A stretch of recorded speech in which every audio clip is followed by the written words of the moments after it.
Jesus Christ. Right. Sorry. I will stand here. Right, hello, everyone. Welcome. Thanks for coming. I'm a third year now. I don't know what the general spread of the room is here. Can I get a cheer if you're in first year? Yeah. That's surprising. Second year? Yeah. Can I get a blood-curdling scream if you're in final year? Ah! I do okay at uni. Okay, generally. I do everything last minute, though. Everything last minute since first year. Leaving the house, last minute. Essay deadlines, last minute. Sobering up, last minute. I haven't left a seminar to vomit since first year, though. So that is definitely progress. I thought I'd visit home more often than I do once I'd moved out of first year flats, but I don't. My home is in Hertfordshire. It's a town called Bishop Stortford. Oh, I hope you don't feel that way about it. Nothing against it. It's a big C conservative town, but it's full of people I love, and wooded areas. It's great for kids and the dying.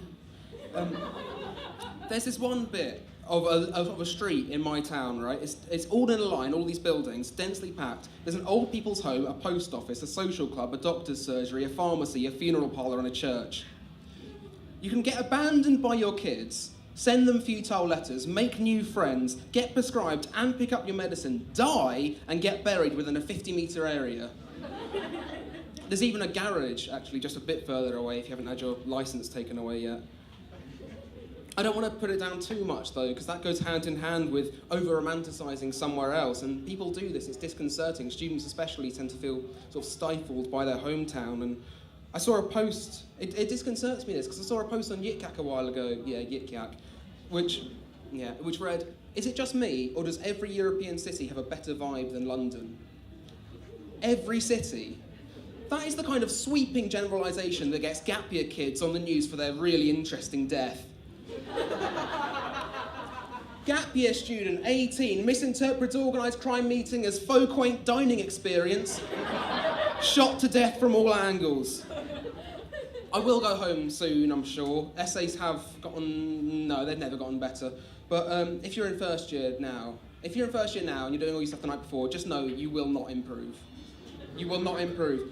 Saying I'll be more on time with my essays next year is kind of like pledging your virginity to your dad. It might seem honourable, but it's pretty misguided because at some point you're going to get fucked. If you're up at 3 a.m. with a deadline in 12 hours watching cookery videos on YouTube instead of working, it's hopeless. The disgusting meals have taken over your degree. But it's not Facebook's fault. It's not Facebook's fault. It's gone down, isn't it? It's not Facebook's fault, though. People say we were smarter before social media. I don't agree. I don't think people were smart before social media. People in history were really stupid. 4 humours? No.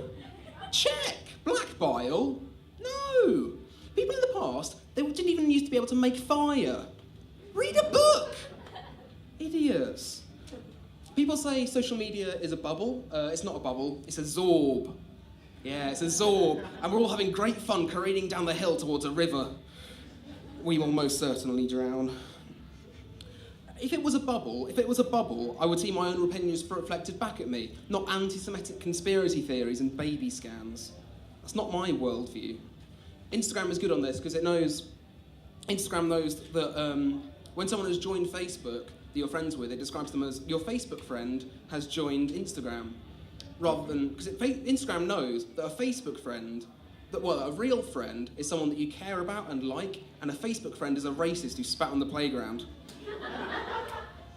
It's hard work these days. It's not social media's fault that we get distracted. It's too much to keep up with in the world. The news, have you seen it? Have you seen the news? It's too much to keep up with, let alone work around. People say that with Trump and Brexit, that the far right across Europe more broadly, that we're entering a sort of golden age of political satire. That the political situation is so bad that the comedians must be brilliant. I'm a student comedian. I don't have much time to make material. I'm too busy with my degree, socialising and trying to stop the car compactor that is 2017 from crushing my bones. Golden age of satire. Have you seen the news? The actual news, not the Twitter. Have you seen the news? Have you seen the horror? The evening horror reports? The breakfast horror reports? Horror at 10 with Hugh Edwards? It's Fiona Bruce on Fridays. I used to be able to make silly jokes before his election about Trump. It was little silly puns about him, because his name's Trump, and if you add EET to that, it makes trumpet. That was like 5 minutes of material. Doesn't seem appropriate now, does it? It's too much to keep up with. This wasn't a problem itself, and I don't get a Kit Kat break.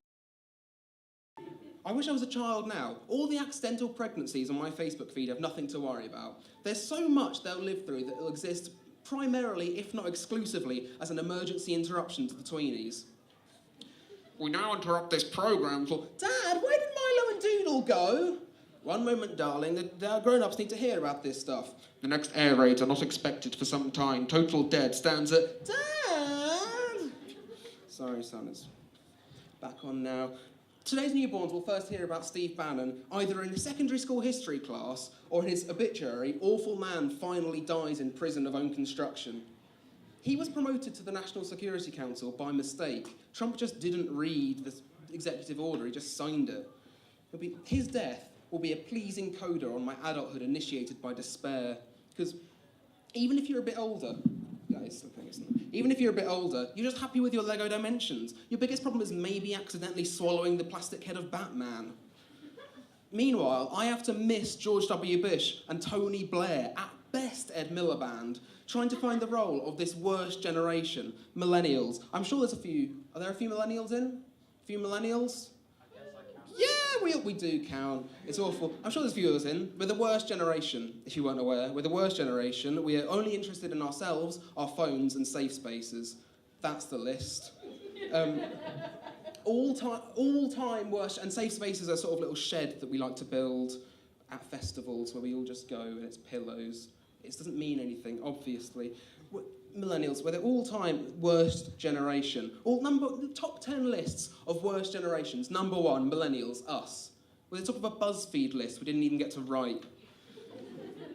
I'm a millennial. I operate millennially on a day-to-day basis. I participate in adulting and I expect a trophy for it. I don't know how house searching works, and I do my washing up on time, not because I'm a good housemate, but because I've got nothing on. Little boxes of raisins were in the way of my clock this morning, so I woke up late. There's only 2 alarms set on my phone, 27th of November 2024 and 14th of June 2026, when, if life expectancy averages are to be trusted, Steve Bannon and Donald Trump will hit their respective danger zones.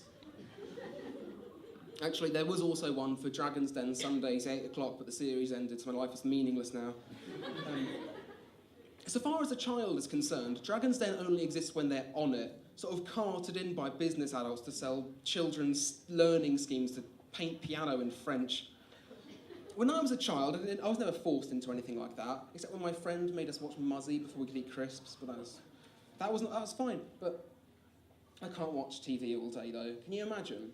Imagine watching TV all day and the only thing preventing masturbation is the sheer physical exertion of it. And still calling yourself the president. He sits in a big armchair, right? Probably with his name on it, mumbling, Fox News on. Have you seen this? He watches so much TV, if Fox News says something, he will tweet the statistic almost immediately. The White House staff can't make him stop. They try to make him work, but he just sits in an armchair, mumbling, eating KFC, scratching his arse, finding crumbs, squirting grease on an executive order, occasionally coughing up a sesame seed and some anti-Semitism. Why should I get up before 12 if Donald Trump doesn't move until Stephen K. Bannon licks him on the forehead and tells him he's got some jobs to do? Donald. It's time to get up, Donald. Don't read it, Donald. Just sign it. Kiss me. I have to live through this. We all have to live through this. I have to know that this happens. I have to look forward to fucking Dragon's Den and patiently wait for the 2020s when, statistically speaking, their medication will stop working. A newborn gets tweenies in their own corner in the nuclear shelter. Right, this is a comedy night. I'm not a lawyer. I'm not a journalist. I'm a literature student and a member of the Labour Party. The Muslim travel ban is back, and I can't wait for those at an airport terminal, like those proper heroes of lawyers, with a sign offering free legal aid to arriving immigrants and refugees facing the brunt of Donald Trump's travel ban. Have you seen this, that they hold up like free legal advice for people who need it? I'm not even in the right country to offer that kind of help. If I had a sign to hold up to immigrants arriving scared at an American airport during the Muslim travel ban, it'd read, "Immigrants, one may fail to notice that in a deeper sense he lacks a self. Such things cause little stir in the world, for in the world a self is what one least asks after, and the thing it is most dangerous of all to show signs of having. The biggest danger, that of losing oneself, can pass off in the world as quietly as if it were nothing. Every other loss, an arm, a leg, $5, a wife, etc., is bound to be noticed. I have a phone charger if you need to borrow one." I've also referenced it properly on the back, just to help match it. That's me, thanks. Give it up for Kieran Devlin, everyone!